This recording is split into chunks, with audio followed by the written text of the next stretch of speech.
حبايبنا عاملين ايه؟ وحشنا كتير اختي انت وهي قد كده.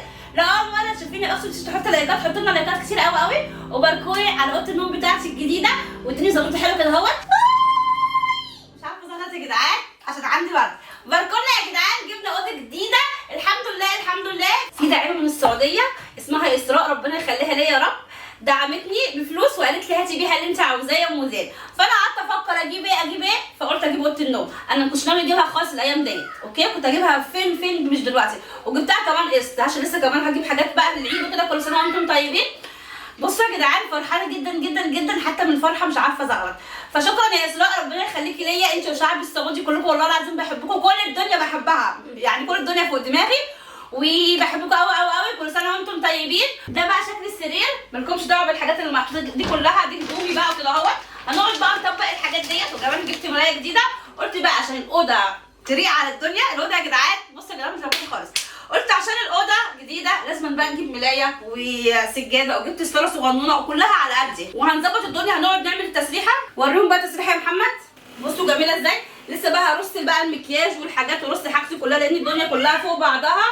بجد فرحانه جدا جدا جدا، ربنا يسعدكم يا رب ويرزقكم انتوا كمان، وربنا يخليكي ليا يا اسراء يا رب، ويكرمك ويسعدك يا رب يا حبيبتي، وكل سنه وانتم طيبين. هنروح بقى نوضب الاوضه، نفرش الملايه ونحط السجاجيد والستاير، ونرجع لكم نوريكم شكل الاوضه في النهايه. ورجعنا لكم بقى بعد ما خلصنا الاوضه. انا جبتها فاتحه عشان ما تبقاش يعني كده اهوت. قولوا لنا رايكم ايه، قولوا لنا ايه رايكم في الستاره.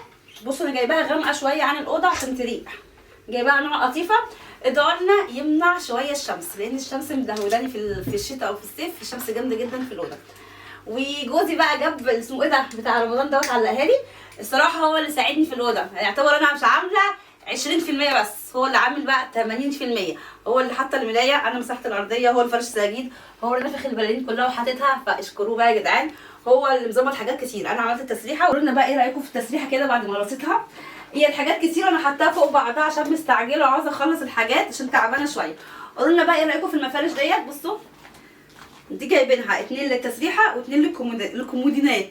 قولوا لنا لونها حلو ولا وحش، يعني قولوا لنا رايكم يا جدعان في الحاجه، ذوقنا حلو ولا وحش في الالوان في الشكل كده اهوت. هي التسريحه باين يعني بيج باين فيها ذهبي، هي شكلها حلو عجبني، وده الكرسي بتاعها اللي تقعدي عليه كده اهوت يا اختي، ما تيجي تتمكيجي بقى كده اهوت.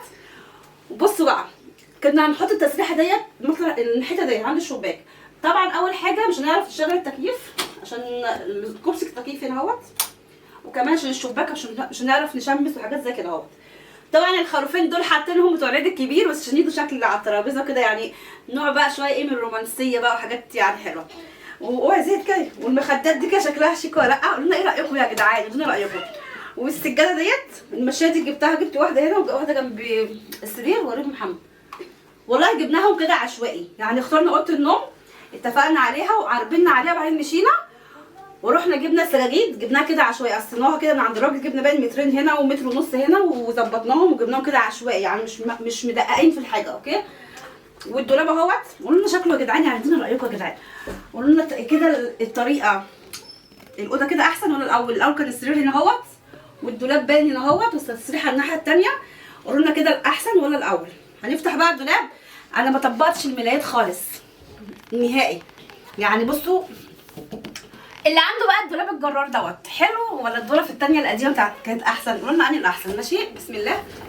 انا ما طبقتش الملايات، انا طبقت هدوم البيت بس والاسدالات والشنطه بتاعتي هنا اهوت. الدولاب ما شاء الله كبير واسع، وهدوم الخروج بس كده اهوت، والشبشب ده لسه جايباه. طبعا هنا ظرفه جوزي، وهنا هحط فيها ملايات بقى بكره الصبح هطبق ده كله ملايات هشيله كله. ادونا بقى رايكم في تفصيل الدولاب، حلو يعني ذوقنا حلو ولا وحش؟ يعني دول قولوا لنا وحطوا لنا لايكات يا اختي انت وهي، ادعوا لنا ربنا يمنع لنا خير وبركه ويبعد عننا شر الناس الحاسدين، الناس اللي تمق في عيشه البني ادمين، الناس اللي بتقعد تقول كلام مش فاهمين، يعني ادعوا لنا كده قولوا لنا تتهني بيها يا ام زياد، تتهنوا بيها وحاجات زي كده اهوت. وبصوا ده مبطن يا جدعان، في بقى اول زي ديت بس كانت بتنور من هنا، دي بدوره كده اهو بتنور، بس دي كانت غاليه شويه فما جبناهاش.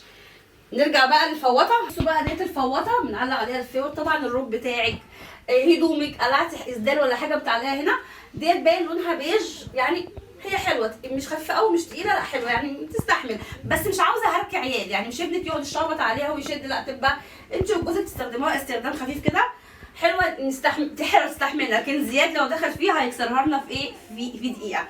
جدعان كمان التسريحه فيها دراج، بس انا ما عرفتش اجيبها لكم عشان الدراج تحت شويه، فيها دراج تقيله عشان لسه جديده. ونسيت اقول لكم على حاجه كمان، الكرسي دوت بيتفتح. استنوا هنوريكم كده ولا الناحيه التانيه كده اهو. بصوا ممكن بقى باذن الله احط فيه هدوم البيبي لما يجي، او اي حاجه شنطه خروج حاجه بتاعتك، او الشوزات بتاعتك لو نضيفه تغسليها وتحطيها هنا اهوت. حلو، عجبتني الفكره ديت، يعني ان شاء الله هستخدمها لهدوم البيبي اول ما اجيبه.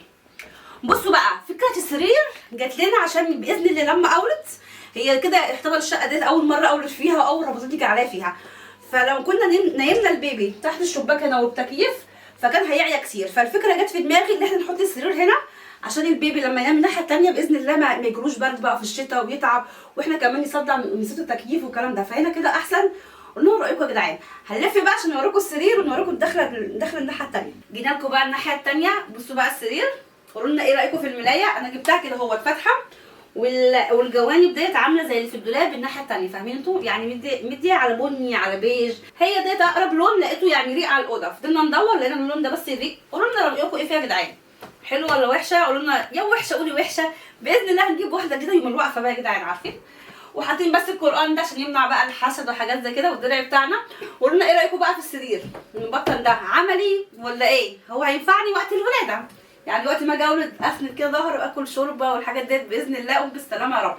والكومودينو بتاعنا اهوت صغنطوط كده ومحندق، ده الدرج بتاعه كبير بس تقيل عليا، انا بفتحه بحس انه تقيل طبعا، الصوره انتوا عارفين. فرشنا مفرش زي ما قلت لكم اهوت، مفرش اللي احنا جبناه، وكمان ده فانوس رمضان يعني شكل. وحبيبه جابت لي كمان شوكولاته يا جدعان في عيد الام كمان، ميرسي. طبعا يا جدعان كل الفضل دوت يرجع للداعمه اللي دعمتنا اسراء من السعوديه، ربنا يخليكي ليا يا اسراء، زي ما فرحتيني كده في رمضان ودخلت علينا البهجه والسرور يا رب، ربنا يخليكي ليا. ولسه هشكر داعمين كتير قوي قوي قوي قوي في الفيديو اللي جاي باذن الله، داعميننا كتير قوي قوي، هقول اساميهم كلهم عشان ما تزعلوش مني. قولوا لنا يا جدعان كده في شكل الحاجه ايه، وادعوا لنا كده اهوت ان ربنا يكرمنا ويعني يمنح لنا بركه وخير، مش تقعدوا كده ايه يا ام زياد جبتي وعملتي، ادعوا لنا واتمنوا الخير لغيركم يا جدعان. قولوا لي ذوقي حلو ولا وحش في الملايه، جوزي كمان اختار معايا الملايه، احنا بنختار مع بعض وبناخد راي بعض. قولوا لنا التطريز بتاعها كويس، قولوا لنا انا جايباها قطن، ما قلتش اجيبها هي مشجره بقى عشان ما تعملش تبقى شكلها مش شيك يعني كده، مشجره اللي هي بتبقى ملونه كتير عشان ما تبقاش شكلها ايه مش لطيف، فجبناها قريبه من اللون دوت، والحاجات ديت قريبه من اللون دوت. ده بقى الكومودينو التاني، الكومودينو التاني حطيته هنا عشان مفيش مكان في الاوضه، مفيش مساحه، فهي دي المكان اللي فيه.